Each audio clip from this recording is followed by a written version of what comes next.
Hello guys, welcome to question hour education. आज हम करने वाले हैं पॉलिटी के टॉप 50 प्लस ऐसे क्वेश्चंस जो कि आपको हर एग्जाम में देखने को मिलेंगे और ये प्रीवियस ईयर्स के क्वेश्चंस हैं और इनमें कुछ मैं आपको वन लाइनर्स भी बताऊंगा। तो इसके साथ साथ आपको लगभग 100 क्वेश्चंस आपके तैयार हो जाएंगे इस लेक्चर को करने के बाद। तो चलिए शुरुआत करते हैं आज के लेक्चर की। पहला क्वेश्चन है आपके सामने। क्वेश्चन है, which article of the constitution abolishes untouchability. बताइए छुआछूत का अंत जो है वो किस आर्टिकल में लिखा हुआ है। आज के जो क्वेश्चंस है वो सारे इंग्लिश में है, हिंदी में नहीं लग पाए हैं। यहाँ पर मैं आपको हिंदी बताते चलूंगा इनकी। यहाँ पर लिखा हुआ है छुआछूत का अंत। तो बताइए छुआछूत का अंत जो है वो किस आर्टिकल में लिखा हुआ है। तो देखिए एक आर्टिकल है जिसको हम पढ़ते हैं, आर्टिकल नंबर 17, जिसमें कि लिखा हुआ है एबॉलिशेस ऑफ अनटचेबिलिटी, यानी कि छुआछूत का अंत लिखा हुआ है आर्टिकल नंबर 17 में। कॉन्स्टिट्यूशन के आर्टिकल नंबर 17 में ऑप्शन नंबर डी जो है वो करेक्ट हो जाएगा। देखिए यहाँ पर एक आर्टिकल दिया हुआ है आर्टिकल नंबर 14, तो आपको पता होगा जो आर्टिकल नंबर 14 है वो किससे रिलेटेड है। तो आर्टिकल नंबर 14 जो है वो है इक्वालिटी बिफोर लॉ, यानी कि बिफोर लॉ, विधि के समक्ष समानता, यानी कि अगर कोई व्यक्ति है, कोई दो व्यक्ति हैं, वो कानून के सामने खड़े हैं तो उन दोनों को इक्वल समझा जाएगा। किसी को ये नहीं है कि ज्यादा छूट मिलेगी और किसी को कम मिलेगी, ऐसा नहीं होगा। यहाँ पर दिया हुआ है आर्टिकल नंबर 15, तो आर्टिकल नंबर 15 जो रिलेटेड है वो है भेदभाव से रिलेटेड, यानी कि भेदभाव नहीं किया जाएगा, यानी कि डिस्क्रिमिनेशन नहीं किया जाएगा। डिस्क्रिमिनेशन जो होता है वो किस आधार पर होता है, वो होता है RRCSP के आधार पर। क्या होता है RRCSP? तो यहाँ पर देखिए R का जो मतलब होता है वो होता है रेस से, दूसरा जो यहाँ पर R है वो रिलीजियन से रिलेटेड है, और तीसरा जो यहाँ पर C है वो कास्ट से रिलेटेड है। यहाँ पर S जो है वो सेक्स से रिलेटेड है, यानी कि लिंग से रिलेटेड है, और यहाँ पर जो P है वो बर्थ ऑफ प्लेस, यानी कि प्लेस से रिलेटेड है। यानी कि इन चीजों के आधार पर आप भेदभाव नहीं कर सकते हैं किसी भी व्यक्ति के साथ। आर्टिकल नंबर 15 ये कहता है। एक और यहाँ पर दिया हुआ है आर्टिकल नंबर 42, हालांकि इतना इंपॉर्टेंट नहीं है, ये DPSP का आर्टिकल है जिसमें कि लिखा हुआ है मानवीय दिशाओं के बारे में।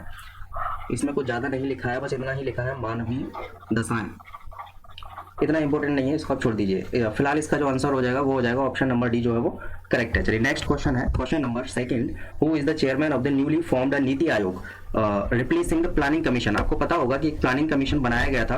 कब बनाया गया था? 15 मार्च 1950 को बनाया गया था। 15 मार्च 1950 को प्लानिंग कमीशन बनाया गया था, यानी कि सेटअप किया गया था, और इसको 2014 में खत्म कर दिया गया था। और 2014 के बाद 1 जनवरी 2015 से एक आयोग बना दिया गया था, और उस आयोग का नाम था नीति आयोग। यहाँ पर जो हमसे पूछा गया है who is the chairman of the newly formed NITI Aayog, तो नीति आयोग के जो चेयरमैन होते हैं वो कौन होते हैं? वो होते हैं प्राइम मिनिस्टर। जो भी फिलहाल प्राइम मिनिस्टर होंगे वो उस नीति आयोग के चेयरमैन होंगे। ऐसे ही पहले हुआ करता था, जब प्लानिंग कमीशन हुआ करता था तो प्लानिंग कमीशन के जो चेयरमैन हुआ करते थे तो वो भी प्राइम मिनिस्टर हुआ करते थे। तो क्वेश्चन ये भी पूछ लेता है कि प्लानिंग कमीशन के फर्स्ट चेयरमैन कौन थे। तो फर्स्ट जो चेयरमैन थे वो थे पहले प्रधानमंत्री, और पहले प्रधानमंत्री जो थे वो थे पंडित जवाहरलाल नेहरू। ठीक है, ये इंपॉर्टेंट क्वेश्चन है। इसका आंसर हो जाएगा ऑप्शन नंबर ए जो है वो करेक्ट है। चलिए नेक्स्ट क्वेश्चन है, question number 3, who was the permanent president of the constituent assembly. एकदम सिंपल क्वेश्चन पूछा है। यहाँ पर पूछा गया है कि परमानेंट प्रेसिडेंट कौन था कॉन्स्टिट्यूएंट असेंबली। तो देखिए पहली जो मैं आपको बताता हूँ कि कॉन्स्टिट्यूएंट असेंबली की जो मीटिंग हुई थी वो हुई थी 9 दिसंबर 1946 को, और इसमें एक व्यक्ति थे जिनका नाम था SN सिन्हा साहब। इनको टेम्परेरी चेयरमैन बनाया गया था, चेयरमैन बनाया गया था। फिर इसके जस्ट 2 दिन बाद एक और मीटिंग हुई थी 11 दिसंबर 1946 को, जिसमें कि डॉक्टर राजेंद्र प्रसाद जी को परमानेंट चेयरमैन बनाया गया था, परमानेंट चेयरमैन। तो ऑप्शन नंबर सी जो है वो करेक्ट हो जाएगा, यानी कि doctor Rajendra Prasad was the permanent president of the constituent assembly on 11 December of 1946। इसके जस्ट 2 दिन बाद एक और मीटिंग होती है, और उस मीटिंग में 13 दिसंबर 1946 को एक प्रस्तावना लाया जाता है जिसको कि प्रियम्बल बोला जाता है, हमारे कॉन्स्टिट्यूशन का प्रियम्बल। और उसको लेकर कौन आता है? तो पंडित जवाहरलाल नेहरू जी JLN लेके आते हैं। ऑप्शन नंबर सी जो है क्वेश्चन नंबर 3 का करेक्ट हो जाएगा। चलिए नेक्स्ट क्वेश्चन है, question number 4, which constitutional amendment introduced the anti defection provision in the constitution. बताइए यहाँ पर एंटी डिफेक्शन को हिंदी में बोलते हैं दल बदल कानून। तो आपको पता होगा कि एक कॉन्स्टिट्यूशनल अमेंडमेंट किया गया था, और उस अमेंडमेंट के तहत शेड्यूल नंबर 10 को जोड़ा गया था, और शेड्यूल नंबर 10 में एंटी डिफेक्शन लॉ के बारे में लिखा है। मैंने आपको पिछले लेक्चर में बताया था कि एंटी डिफेक्शन लॉ होता क्या है, उसकी पूरी कहानी बताई थी। फिलहाल यहाँ पर जो हमसे क्वेश्चन पूछा गया है वो सिर्फ इतना पूछा गया है कि एंटी डिफेक्शन लॉ को किस कॉन्स्टिट्यूशनल अमेंडमेंट के तहत जोड़ा गया था। तो देखिए एक 52वां संविधान संशोधन किया गया था, यानी कि 52nd नंबर का कॉन्स्टिट्यूशन अमेंडमेंट किया गया था, जिसमें कि शेड्यूल नंबर 10 को जोड़ा गया था। शेड्यूल नंबर 10 में एंटी डिफेक्शन लॉ के बारे में लिखा हुआ है। यहीं पर आप 2 शेड्यूल और पढ़ लो। शेड्यूल नंबर 7, तो आपको पता होगा शेड्यूल नंबर 7 में 3 लिस्ट है। कौन कौन सी लिस्ट है? एक तो है इसमें स्टेट लिस्ट है, एक इसमें यूनियन लिस्ट है, और एक इसमें है कंकरेंट लिस्ट। इनके बारे में मैंने आपको डिटेल में बता रखा है पिछले वाले लेक्चर में, आपने नहीं देखा है तो देख लीजिए, लिंक मैं आपको डिस्क्रिप्शन में दे दूंगा। देखिए स्टेट लिस्ट में आपको मैं जल्दी जल्दी बता देता हूँ कि कितने सब्जेक्ट हैं। तो आपको पता होगा कि स्टेट लिस्ट में लगभग 61 सब्जेक्ट है, पहले जो हुआ करते थे वो 66 हुआ करते थे। यूनियन लिस्ट में कितने सब्जेक्ट है, तो 100 लगभग सब्जेक्ट है, पहले जो हुआ करते थे वो 98 हुआ करते थे। अगर मैं कंकरेंट लिस्ट की बात करता हूँ तो कंकरेंट लिस्ट में 52 सब्जेक्ट है, पहले जो हुआ करते थे वो 48 हुआ करते थे।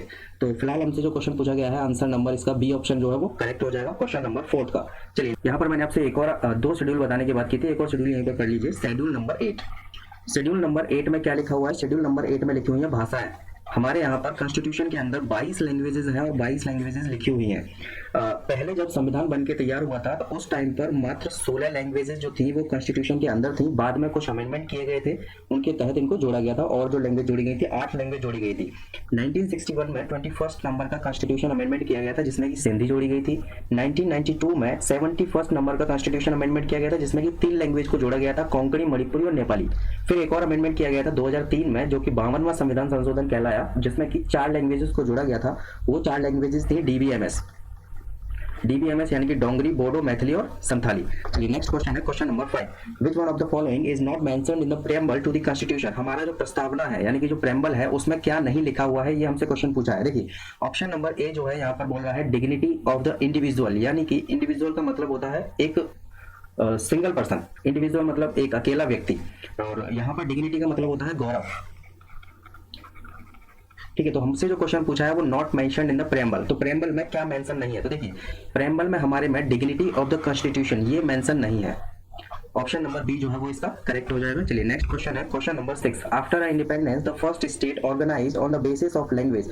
ये क्वेश्चन बहुत ही सिंपल है और कई बार पूछा गया क्वेश्चन है। देखिए आंध्र प्रदेश जो था वो पहला राज्य बना था भाषा के आधार पर।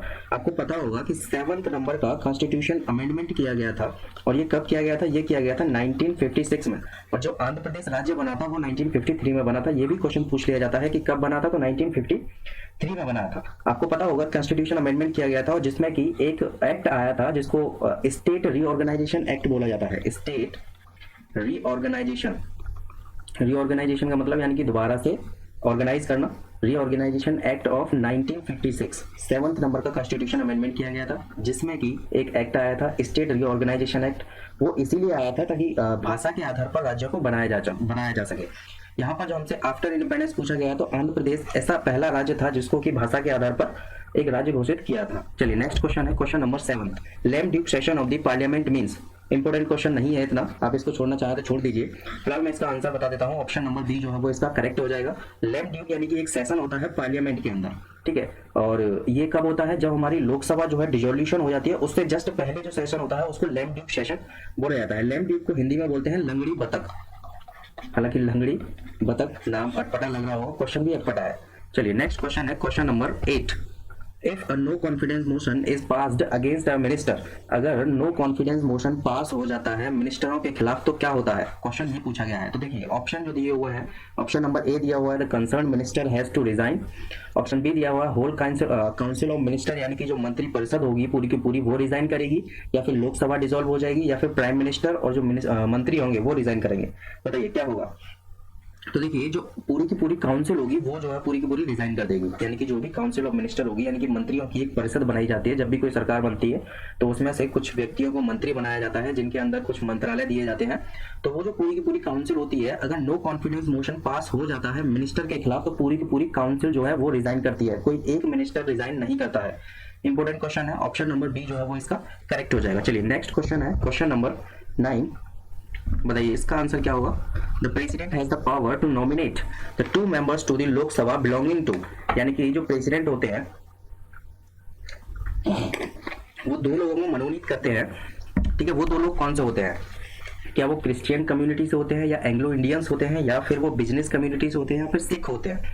तो देखिए जो 2 लोग एंग्लो इंडियन होते हैं, ये जो प्रेसिडेंट नॉमिनेट करते हैं 2 लोगों को लोकसभा के अंदर, वो एंग्लो इंडियंस पीपल कहलाए जाते हैं। और ये एक आर्टिकल होता है, आर्टिकल नंबर 331, उसके तहत प्रेसिडेंट लोकसभा के अंदर,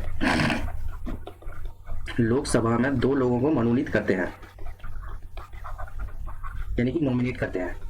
सेम इसी प्रकार से एक और क्वेश्चन पूछ लिया जाता है कि विधानसभा के अंदर यानी कि जो लेजिस्लेटिव असेंबलीज होती हैं स्टेट्स के अंदर, उसमें दो एंग्लो इंडियंस को मनोनीत किया जाता है, वो एक एंग्लो इंडियंस को मनोनीत किया जाता है, वो कौन करता है, तो वो उनको करते हैं गवर्नर। ये जो पावर दी होती है स्टेट के लिए, गवर्नर को पावर दी जाती है। अगर लोकसभा की बात करेगा तो प्रेसिडेंट के पास इतनी पावर होती है कि वो दो लोगों को मनोनीत करते हैं जो कि एंग्लो इंडियन कम्युनिटी के होते हैं। यहाँ पर जो आर्टिकल काम आता है वो आता है आर्टिकल नंबर 333, जिसमें कि गवर्नर को इतनी पावर दी जाती है कि वो एक एंग्लो इंडियन को, यहाँ पर याद रखना, यहाँ पर एक किया जाता है, यहाँ पर दो किए जाते हैं, तो यहाँ पर एक एंग्लो इंडियन को गवर्नर मनोनीत करते हैं लेजिस्लेटिव असेंबली के अंदर, जो भी विधानसभा होती है। ठीक है, चलिए नेक्स्ट क्वेश्चन है question number 10, which who was the constitutional adviser to the constituent assembly. बहुत सिंपल क्वेश्चन है, देखते आंसर लगा दोगे, B N. Rao option number correct हो जाएगा इसका। नेक्स्ट क्वेश्चन है, who participates in the election of the vice president. बताइए वाइस प्रेसिडेंट का जब इलेक्शन होता है तो उसमें कौन से लोग होते हैं जो कि वोट डालते हैं। देखिए पहली बात तो यही पूछ लिया जाता है कि वाइस प्रेसिडेंट का जो इलेक्शन होता है वो डायरेक्ट इलेक्शन नहीं होता है। वाइस प्रेसिडेंट का जो इलेक्शन होता है वो होता है इनडायरेक्ट इलेक्शन, यानी कि उसमें हम लोग डायरेक्टली वोट नहीं करते हैं। तो उसमें वोट कौन करता है, उसमें वोट करते हैं राज्यसभा के जो मेंबर होते हैं वो वोट करेंगे। और आपको पता होना चाहिए कि राज्यसभा के नॉमिनेटेड और इलेक्टेड दोनों मेंबर जो है वोट करते हैं। राज्यसभा के वोट करते हैं प्लस लोकसभा के जितने इलेक्टेड और नॉमिनेटेड मेंबर्स होते हैं वो सब वोट करते हैं। और आपको पता होगा कि राज्यसभा के अंदर 12 लोगों को मनोनीत किया जाता है, यानी कि नॉमिनेट किया जाता है। कौन नॉमिनेट करता है, प्रेसिडेंट नॉमिनेट करते हैं। और ये डिफरेंट फील्ड से होते हैं, यानी कि अलग अलग क्षेत्रों से होते हैं, कोई स्पोर्ट के फील्ड से होता है, कोई एजुकेशन के फील्ड से होता है।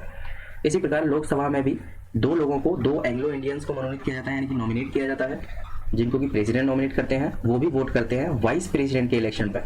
अगर प्रेसिडेंट का इलेक्शन पूछता तो उस टाइम पर ये लोग वोट नहीं करते हैं, लेकिन अगर वाइस प्रेसिडेंट का इलेक्शन है तो elected members and nominated members of the Rajya Sabha and the Lok Sabha दोनों लोग वोट करते हैं। यहाँ पर जो ऑप्शन दिया हुआ है राज्यसभा और लोकसभा के लिए वो दिया हुआ है elected members of the Rajya Sabha and Lok Sabha, तो ये ऑप्शन गलत हो जाएगा क्योंकि इलेक्टेड नहीं करते हैं, नॉमिनेट भी करते हैं। तो यहाँ पर नेक्स्ट है ये वाला ऑप्शन जो है वो करेक्ट हो जाएगा, यानी कि members of the Rajya Sabha and the Lok Sabha, चाहे वो इलेक्टेड हो या फिर वो नॉमिनेटेड हो। देखिए वाइस प्रेसिडेंट के बारे में एक आर्टिकल पढ़ लीजिए, आर्टिकल नंबर 63। आर्टिकल नंबर 63 में डायरेक्टली लिखा हुआ है कि there shall be a vice president, there shall be a vice president of India, एक उपराष्ट्रपति होंगे भारत के। आर्टिकल नंबर 63 में लिखा हुआ है कॉन्स्टिट्यूशन के। चलिए नेक्स्ट क्वेश्चन है question number 12, which of the following directive principle of the state policy were added by the 42nd number का कॉन्स्टिट्यूशन अमेंडमेंट। बताइए 42nd नंबर का जब कॉन्स्टिट्यूशन अमेंडमेंट किया गया था तो बहुत सारे आर्टिकल्स जोड़े गए थे और इसको एक अलग नाम दे दिया गया था जिसको कि बोला जाता है मिनी कॉन्स्टिट्यूशन। इसमें इतने ज्यादा कॉन्स्टिट्यूशनल अमेंडमेंट कर दिए गए थे जो कि अपने आप में ये एक छोटा सा संविधान लगने लगा था देखने पर। तो यहाँ पर जो ऑप्शन दिए हुए हैं, पहला ऑप्शन है participation of the workers in the management of industry, क्या ये ऑप्शन सही है। चलिए नेक्स्ट यहाँ पर ऑप्शन दिया हुआ है minimising the inequality of income and status, तीसरा दिया हुआ है प्रोटेक्शन ऑफ द एनवायरनमेंट और चौथा दिया हुआ है free legal aid to a poor people. बताइए कौन सा ऑप्शन इसमें से सही होगा। यहाँ पर हमसे करेक्ट आंसर पूछा है directive principle of the state policy कौन सी जोड़ी गई थी 42वें संविधान संशोधन में। तो देखिए 42वें संविधान संशोधन जब किया गया था तो पहला यानी कि ये जोड़ा गया था, इसमें से दूसरा minimum equality of the income and status ये नहीं जोड़ा गया था, तो ऑप्शन जो है ये गलत हो जाएगा। तीसरा प्रोटेक्शन ऑफ द एनवायरनमेंट ये भी जोड़ा गया था, free legal aid to poor ये भी जोड़ा गया था, यानी कि पहला तीसरा चौथा यानी कि ऑप्शन नंबर ए जो है वो करेक्ट हो जाएगा। देखिए डीपीएसपी के बारे में अगर मैं आपको बताऊं तो डीपीएसपी को जो लिया गया है वो आयरलैंड के कॉन्स्टिट्यूशन से लिया गया है और आपको पता होगा पार्ट नंबर 4 में डीपीएसपी के बारे में लिखा हुआ है।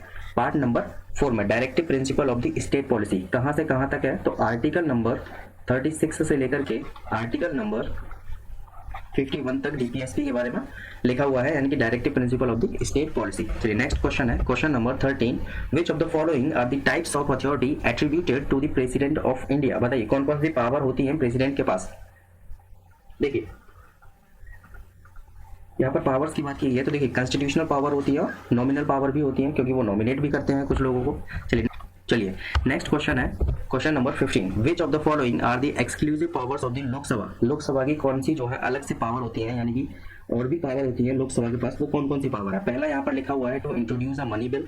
क्या ऐसा होता है कि मनी बिल जो है लोकसभा में पेश होता है? ऐसा बिल्कुल होता है, ये मैंने आपको ऑलरेडी बताया है, एक आर्टिकल बताया था आर्टिकल नंबर 110 जिसमें कि मनी बिल के बारे में लिखा हुआ है और आपको पता होगा कि मनी बिल को सिर्फ और सिर्फ लोकसभा में इंट्रोड्यूस किया जाता है। दूसरा यहाँ पर लिखा हुआ है ratify the declaration of the emergency. नहीं, ये अगर इमरजेंसी का अप्रूवल चाहिए तो आपको दोनों से चाहिए, यानी कि बोथ, यानी कि राज्यसभा से भी चाहिए और लोकसभा से भी चाहिए। यहाँ पर नेक्स्ट है to pass a motion of no confidence against the council of the ministers. ये करेक्ट है, ये लोकसभा में ही होगा। राज्यसभा का इसमें कुछ नहीं होता है, क्योंकि लोकसभा की ही पहली बात तो यही हो जाती है कि अगर किसी चीज को भंग करना है या फिर उसको डिसॉल्व करना है तो लोकसभा डिसॉल्व हो सकती है, लेकिन राज्यसभा डिसॉल्व नहीं हो सकती है। और यहाँ पर साफ साफ लिखा हुआ है no confidence motion. No confidence motion अगर पास हो जाता है तो इसका मतलब यही माना जाता है कि जो प्रेजेंट टाइम पर गवर्नमेंट है या उस टाइम पर जो भी गवर्नमेंट होगी वो डिसॉल्व मानी जाती है अगर नो कॉन्फिडेंस मोशन पास हो जाता है। और ये जो नो कॉन्फिडेंस मोशन है वो लोकसभा से ही पास होता है। नेक्स्ट है यहाँ पर टू इम्पीच द प्रेसिडेंट, तो इसके लिए भी लोकसभा और राज्यसभा की परमिशन दोनों की जरूरी है। देखिए यहाँ पर हमसे सिर्फ और सिर्फ लोकसभा की पावर्स पूछी गई थी, तो पहला स्टेटमेंट और तीसरा स्टेटमेंट करेक्ट है, तो पहला और तीसरा ऑप्शन नंबर ए जो है वो इसका करेक्ट हो जाएगा। चलिए नेक्स्ट क्वेश्चन है question number 16। It is mandatory for the governor to reserve a bill for the consideration by the president if such bill affects.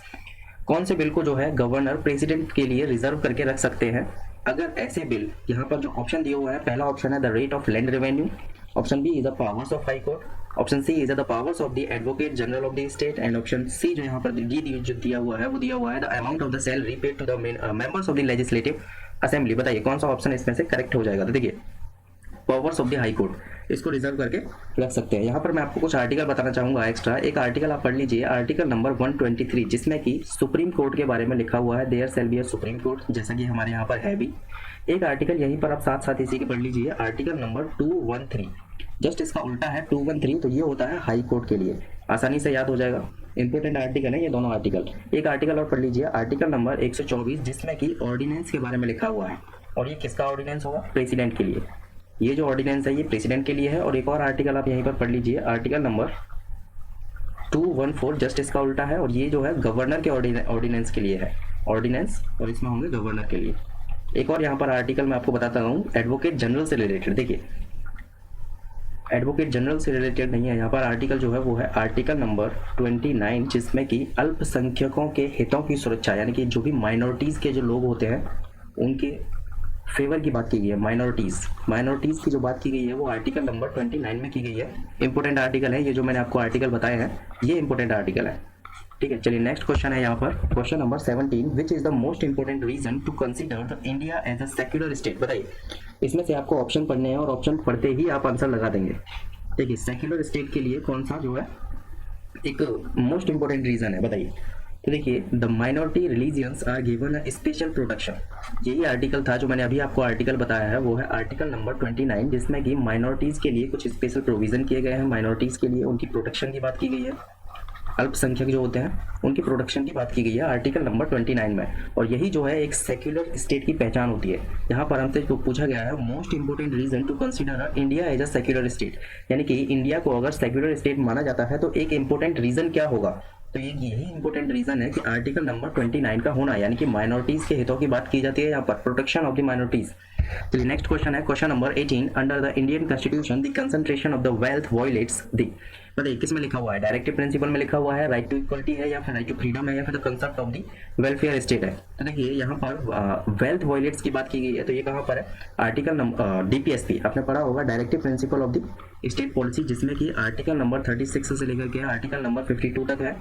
और यहाँ पर जो डीपीएसपी लिए गए हैं वो आयरलैंड के कॉन्स्टिट्यूशन से लिए गए हैं, पार्ट नंबर 4 में है, ये भी आप याद रखिए। चलिए नेक्स्ट क्वेश्चन है question number 19, which of the following statement correctly defines the judicial review. आपको पता होगा कि जो जुडिशियल रिव्यू है वो हमने कहाँ से लिया है, वो लिया है हमने यूएसए के कॉन्स्टिट्यूशन से। ये क्वेश्चन कई बार पूछा गया है एग्जाम्स में कि जुडिशियल रिव्यू जो है वो कहाँ से लिया गया है। जुडिशियल रिव्यू का मतलब होता है हिंदी में न्यायिक पुनरावलोकन, एक बार चेक कर लीजिएगा, न्यायिक पुनरावलोकन, एक बार हिंदी चेक कर लीजिएगा। चलिए जुडिशियल रिव्यू जो लिया गया है वो यूएसए के कॉन्स्टिट्यूशन से लिया गया है। यहाँ पर जो हमसे क्वेश्चन पूछा गया है कौन सा करेक्ट स्टेटमेंट है वो पूछा गया है। तो देखिए एक एक ऑप्शन को पढ़ के देख लेते हैं जब तक। देखिए जो यहाँ पर पहला दिया हुआ है वो दिया हुआ है अथॉरिटी ऑफ, देखिए पहला जो यहाँ पर ऑप्शन दिया हुआ है the authority of the courts to punish a political offenders. Option B जो दिया हुआ है the authority of the courts to correct the errors of the government, authority of the courts to issue the various writs, and authority of the courts to interpret the legality of the laws. ये जो है option number D जो है वो इसका correct हो जाएगा। Judicial review के लिए जो करेक्ट स्टेटमेंट है वो लास्ट वाला ऑप्शन जो है वो करेक्ट हो जाएगा। कोर्ट अगर कोई रिट जारी करता है तो आपको पता होगा सुप्रीम कोर्ट जो है वो आर्टिकल नंबर 32 का इस्तेमाल करके एक रिट जारी करता है, 5 रिट जारी करता है, एक रिट नहीं है, यहाँ पर 5 रिटों के बारे में लिखा हुआ है। मैंने आपको पहले वाले लेक्चर में ही बताया था कौन कौन सी रिट है, वो भी आपको मैं बता देता हूँ। हैबियस कॉर्पस है, मैंडमस है, प्रोहिबिशन है, स्पेलिंग चेक कर लीजिएगा एक बार। एक है सर्टिनरी, हैबियस कॉर्पस, मैंडामस, प्रोहिबिशन, सर्टिनरी, और एक है कोवरेंटो। कोवरेंटो जो है वो भी एक रिट है जो कि हाई कोर्ट जो है आर्टिकल नंबर 32 का इस्तेमाल करके जारी करता है। नेक्स्ट क्वेश्चन है question number 20, the doctrine that the fundamental right can not be amended under the article number 398। आपको पता होगा 398 नहीं होगा, यहाँ पर 368 होगा, चेक कर लीजिए इसको एक बार। Was propounded by the supreme court in, बताइए यहाँ पर जो है कुछ दिए हुए हैं cases, Gopalan versus the state of Madras का एक केस दिया हुआ है, Kesavananda Bharati versus state of Kerala का दिया हुआ है, Golaknath versus state of Punjab का दिया हुआ है, और एक यहाँ पर दिया हुआ है Maneka versus union of India. यहाँ पर बताइए कौन सा ऑप्शन जो है इसमें से करेक्ट हो जाएगा। तो देखिए एक केस हुआ था Golaknath versus the state of Punjab के लिए, और उसमें एक वर्डिक्ट दिया गया था, उसमें ये वर्डिक्ट दिया गया था कि जो फंडामेंटल राइट है उनको आप अमेंड नहीं कर सकते हो आर्टिकल नंबर 368 के तहत। आपको ऑलरेडी पता होगा कि फंडामेंटल राइट्स को अमेंड नहीं किया जाता है। फिर एक और केस हुआ था केशवानंद भारती केस, जिसमें कि ये कहा गया था कि आप कॉन्स्टिट्यूशन के बेसिक स्ट्रक्चर को आप अमेंड नहीं कर सकते हो, और जो बेसिक स्ट्रक्चर होगा वो सुप्रीम कोर्ट बताएगा कि क्या बेसिक स्ट्रक्चर होगा। ये जो वर्डिक्ट दिया गया था ये दिया गया था केशवानंद बनाम स्टेट ऑफ केरला। केशवानंद भारती जो थे वो एक मठ था, उसके ही एक व्यक्ति थे, मतलब मठ की जमीन वमीन का कुछ था ऐसा। चलिए नेक्स्ट क्वेश्चन है यहाँ पर question number 21, who participates in the election of the vice president. इस क्वेश्चन का आंसर मैंने ऑलरेडी आपको बताया है कि जो राज्यसभा के मेंबर्स इलेक्टेड और नॉमिनेटेड मेंबर्स होते हैं, और लोकसभा के जो इलेक्टेड और नॉमिनेटेड मेंबर्स होते हैं वो वोट करते हैं। Next question number 31, what was the exact constitutional status of the Indian Republic on January 26 of 1950।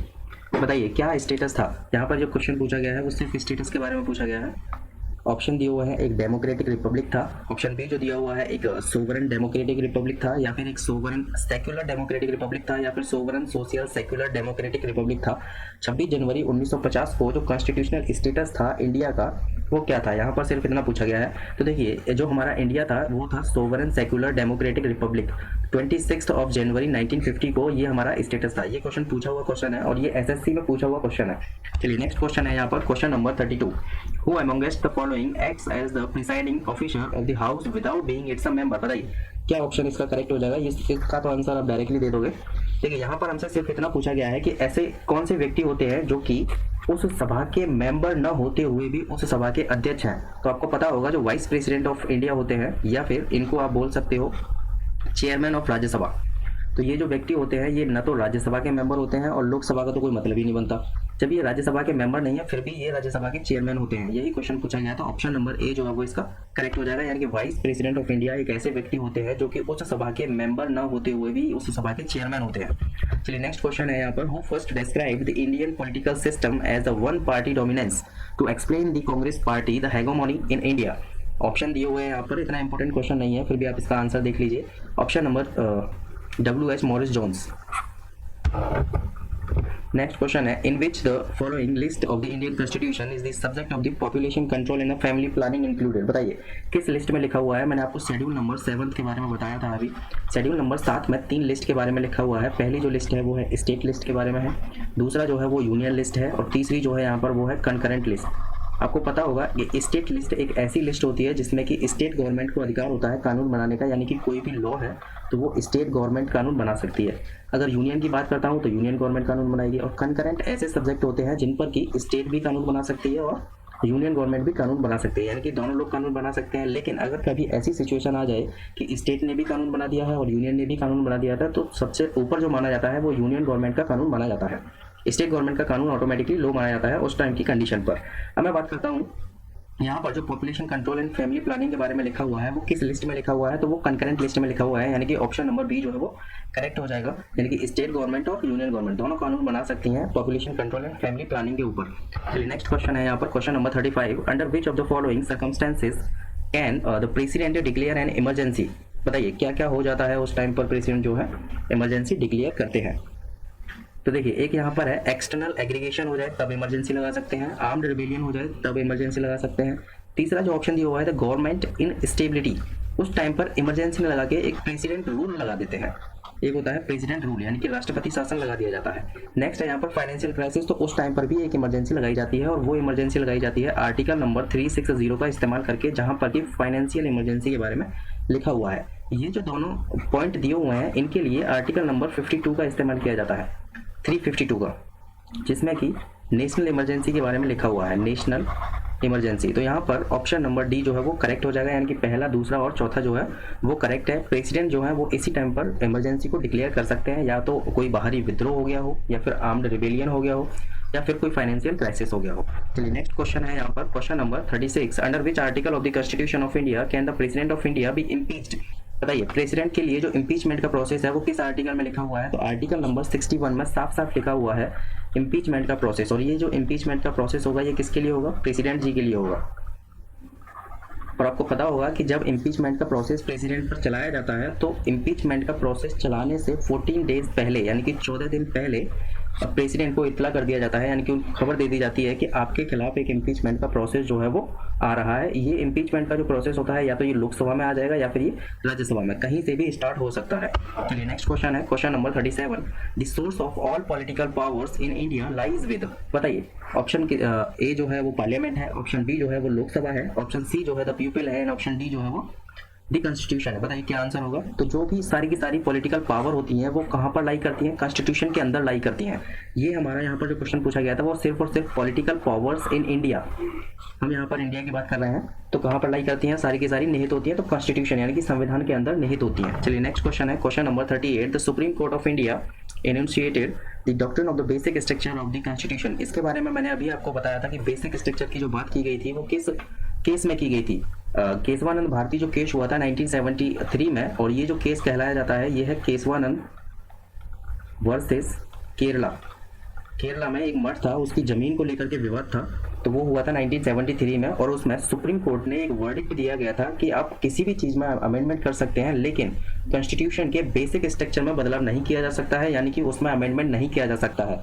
और जो बेसिक स्ट्रक्चर होगा उसको डिफाइन कौन करेगा? उसको डिफाइन करने की पावर सिर्फ और सिर्फ सुप्रीम कोर्ट के पास है।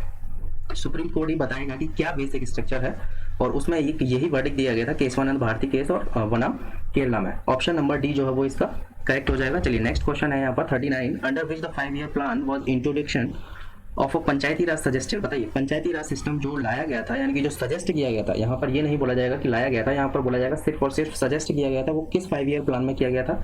तो जो सेकंड 5-year प्लान था, आपको पता होगा जो पहला 5-year प्लान था वो 1951 से लेकर के 1956 तक चला था, यानी कि 5 साल चला था। फिर उसके बाद हुआ था 1956 से लेकर के, यहाँ से आप 5 साल लगाएंगे तो 1961, और इसी 5-year में ये भी सजेस्ट करवाया गया था कि सेकंड 5-year प्लान में कि पंचायती राज जो है उसको इंट्रोडक्शन होना चाहिए, उसको वो भी सजेस्ट किया गया था सेकंड 5-year प्लान में 1956 से लेकर के 1961 तक चला था उसमें। चलिए नेक्स्ट क्वेश्चन है, question number 40, the authority to alter the boundaries of the states in India rest with in the. देखिए, इस क्वेश्चन का आंसर हो जाएगा ऑप्शन नंबर डी जो है वो करेक्ट है। सिर्फ और सिर्फ ये जो पावर होती है वो पार्लियामेंट के पावर पास होती है कि अगर पार्लियामेंट चाहे तो स्टेट की बाउंड्री को इधर से उधर कर सकती है, यानी कि स्टेट्स को चेंज भी कर सकती है। तो ये किस आर्टिकल के तहत किया जाता है? आर्टिकल नंबर 3 के तहत किया जाता है, जिसमें कि नए राज्यों का गठन के बारे में लिखा हुआ है। नए राज्यों का गठन करना होगा तो पार्लियामेंट नए राज्यों का गठन भी कर सकती है, पार्लियामेंट चाहे तो, या फिर उसकी जो बाउंड्रीज होती हैं अगर उनमें कोई चेंज करना चाहती है तो वो भी कर सकती है आर्टिकल नंबर 3 का इस्तेमाल करके। और ये जो पावर है सिर्फ और सिर्फ पार्लियामेंट के पास होती है, इसमें न तो स्टेट गवर्नमेंट कुछ कर सकती है ना प्रेसिडेंट कुछ कर सकते हैं। चलिए नेक्स्ट क्वेश्चन है, question number 41, the Sarkaria commission was concerned with. Option A is judicial reform, option B is electoral reform, option C is a central state relation, and option D is a financial reforms. बताइए कौन सा option जो है 41 का correct हो जाएगा?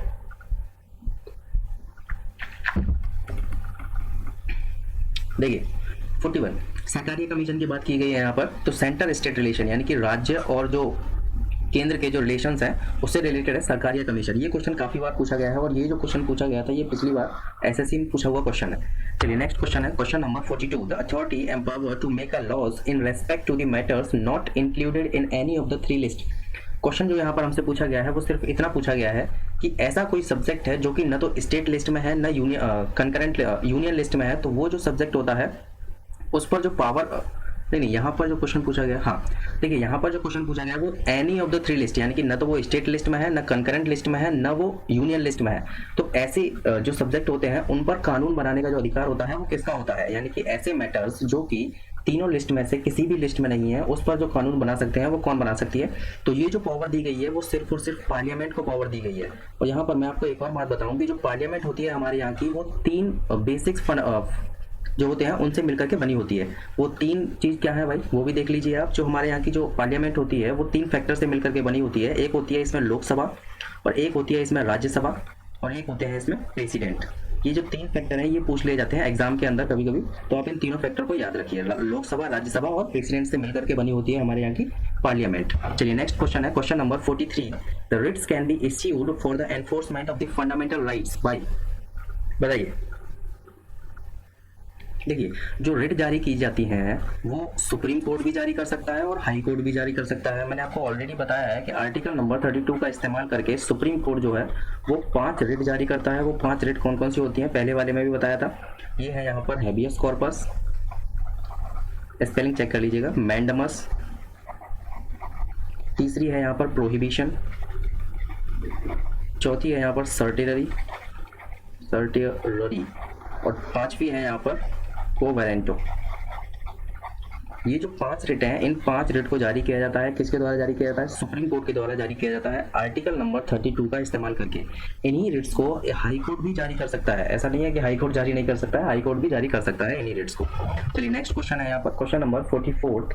Who among the following was the president of the Congress during the independence? बताइए, स्वतंत्रता के टाइम पर हमारे यहाँ के जो प्रेसिडेंट थे उनका नाम पूछा गया है कि उस टाइम पर जो प्रेसिडेंट थे उनका नाम बताइए। ये क्वेश्चन का आंसर सबको पता होगा। जो प्रेसिडेंट थे वो कौन थे, मौलाना आजाद जी जो थे वो प्रेसिडेंट थे। क्वेश्चन को ध्यान से पढ़िएगा, यहाँ पर जो क्वेश्चन पूछा गया है वो सिर्फ इतना पूछा गया है कि who among the following was the president of the Congress during the independence. सिर्फ और सिर्फ प्रेसिडेंट पूछे गए हैं कांग्रेस के। जो कांग्रेस के प्रेसिडेंट थे वो थे मौलाना आजाद, और कब थे ये, इंडिपेंडेंस यानी कि स्वतंत्रता के टाइम पर थे। कांग्रेस के जो प्रेसिडेंट थे वो थे मौलाना आजाद जी। चलिए नेक्स्ट क्वेश्चन है, question number 45। Which of the following categories of the fundamental rights incorporate the abolition of the untouchability? बताइए, ये मैंने आपको ऑलरेडी बता चुका हूं मैं। आर्टिकल नंबर 17 में लिखा हुआ है एबोलिशन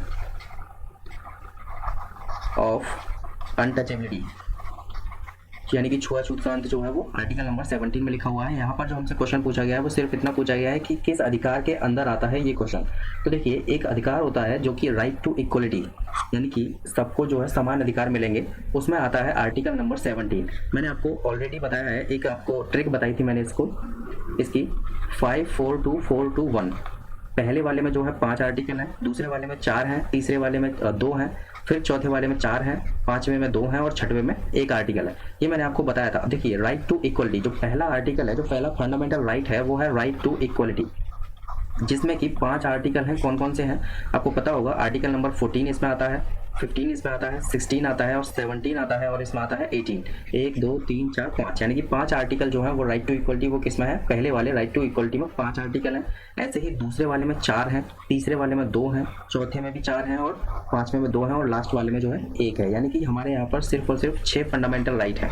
ये भी क्वेश्चन पूछ लिया जाता है कि कितना फंडामेंटल राइट है, तो 6 फंडामेंटल राइट है। चलिए नेक्स्ट क्वेश्चन है यहाँ पर, question number 46। If the president is to resign from office he should address his letter to the resignation to। बताइए, देखिए यहाँ पर जो कंसेप्ट होता है वो इतना है कि जो वाइस प्रेसिडेंट होते हैं, वाइस प्रेसिडेंट और एक होते हैं प्रेसिडेंट।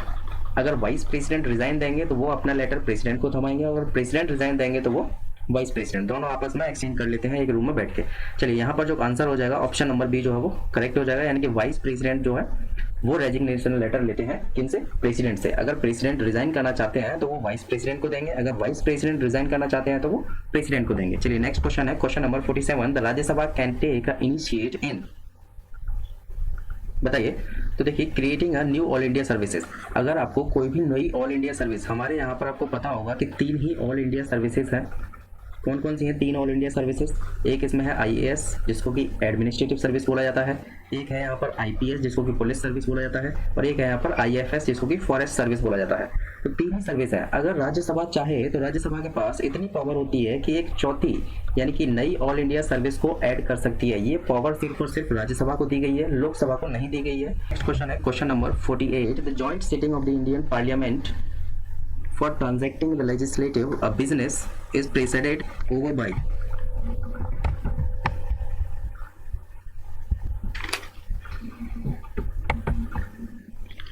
नेक्स्ट क्वेश्चन है, question number 48। The joint sitting of the Indian parliament for transacting the legislative business is presided over by. बताइए, अगर जॉइंट सिटिंग बुलाई जाती है तो जॉइंट सिटिंग की जो चेयरमैनशिप यानी कि प्रिसाइडेड यानी कि प्रेसिडेंसी की जाती है वो किसके द्वारा की जाती है। ये यहाँ से हमसे जो क्वेश्चन पूछा गया है वो इतना पूछा गया है, बताइए। तो देखिए जो स्पीकर होते हैं लोकसभा के वो जो है इसकी प्रिसाइड करते हैं, यानी कि चेयरमैन वही होते हैं। आपको पता होगा कि जो जॉइंट सिटिंग बुलाई जाती है वो किस आर्टिकल के तहत बुलाई जाती है, ये भी आपको पता होगा। तो जॉइंट सिटिंग के बारे में जो प्रोविजन लिखे हुए हैं वो लिखे हुए हैं आर्टिकल नंबर 108 में, आर्टिकल नंबर 108 में। और इसको बुलाता कौन है? बुलाते इसको प्रेसिडेंट है, लेकिन जो इसकी चेयरमैनशिप करते हैं वो स्पीकर ऑफ द लोकसभा, यानी कि लोकसभा के जो स्पीकर होंगे वो इसकी चेयरमैनशिप करेंगे।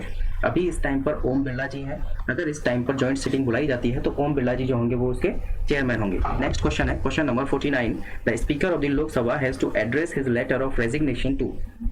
जो लोकसभा के स्पीकर होंगे वो अपना रेजिग्नेशन अगर देना चाहे तो वो किसको देंगे, ये क्वेश्चन पूछा गया है। ऑप्शन ए इस प्राइम मिनिस्टर को देंगे, ऑप्शन बी इस प्रेसिडेंट को देंगे, ऑप्शन सी इस डिप्टी स्पीकर को देंगे, जो भी लोकसभा के डिप्टी स्पीकर होंगे, या फिर option D chairman of the Rajya Sabha. तो देखिए जो स्पीकर होते हैं लोकसभा के, स्पीकर ऑफ लोकसभा, और एक व्यक्ति होते हैं इसी के जिनको कि डिप्टी स्पीकर बोला जाता है। अगर डिप्टी स्पीकर को रिजाइन देना होगा तो वो लोकसभा के जो स्पीकर होंगे उनको अपना लेटर देंगे। अगर लोकसभा के जो स्पीकर होंगे उनको अगर रिजाइन देना है तो वो डिप्टी स्पीकर को अपना रेजिग्नेशन देंगे। जैसा कि वाइस प्रेसिडेंट और प्रेसिडेंट के केस में होता है, सेम उसी प्रकार से deputy speaker of the Lok Sabha और स्पीकर ऑफ द लोकसभा इन दोनों के लिए होता है। यानी कि डिप्टी स्पीकर देंगे लोकसभा ऑफ द स्पीकर को, और जो लोकसभा ऑफ द स्पीकर होंगे वो डिप्टी स्पीकर को देंगे। चलिए यहाँ पर जो ऑप्शन हो जाएगा वो ऑप्शन नंबर सी जो है वो करेक्ट है। नेक्स्ट क्वेश्चन है क्वेश्चन नंबर 50, और ये हमारा आज का लास्ट क्वेश्चन होगा। Which of the following categories of the right does the right to property belong. बताइए कौन सा ऑप्शन जो है वो करेक्ट हो जाएगा। ऑप्शन नंबर ए जो यहाँ पर दिया हुआ है वो दिया हुआ है legal right, option B is a fundamental right, option C is a human right, and option D is a natural right. बताइए यहाँ पर जो क्वेश्चन पूछा गया है वो ये पूछा गया है कि राइट टू प्रॉपर्टी कौन सा राइट है जो कि राइट टू प्रॉपर्टी से बिलोंग करता है, तो वो है लीगल राइट। आपको पता होगा कि जो राइट हुआ करता था ये कभी फंडामेंटल राइट हुआ करता था, यानी कि ये एक लीगल राइट नहीं हुआ करता था। आपको पता होगा एक आर्टिकल नंबर 19(1)(f) और एक आर्टिकल था आर्टिकल नंबर 31। इन दोनों आर्टिकल्स को हटा करके आर्टिकल नंबर 300(a) में डाल दिया गया था, और ये जो है फंडामेंटल राइट हुआ करते थे, पहले प्रॉपर्टी के जो राइट हुआ करते थे, लेकिन बाद में इनको 300(a) में डाल दिया गया, तो तब से इनको लीगल राइट जाना जाने लगा। ऑप्शन नंबर ए जो है वो करेक्ट हो जाएगा। चलिए आज का सेशन हम यहीं पर एंड करते हैं। अगर वीडियो पसंद आया हो तो वीडियो को लाइक कर दीजिए। अगर आपको कोई भी प्रॉब्लम है तो आप कमेंट करके बता सकते हैं, और चैनल को सब्सक्राइब जरूर कर लेना। चलिए मिलते हैं नेक्स्ट वीडियो में कुछ और नए क्वेश्चंस के साथ। तब तक के लिए take care and bye bye.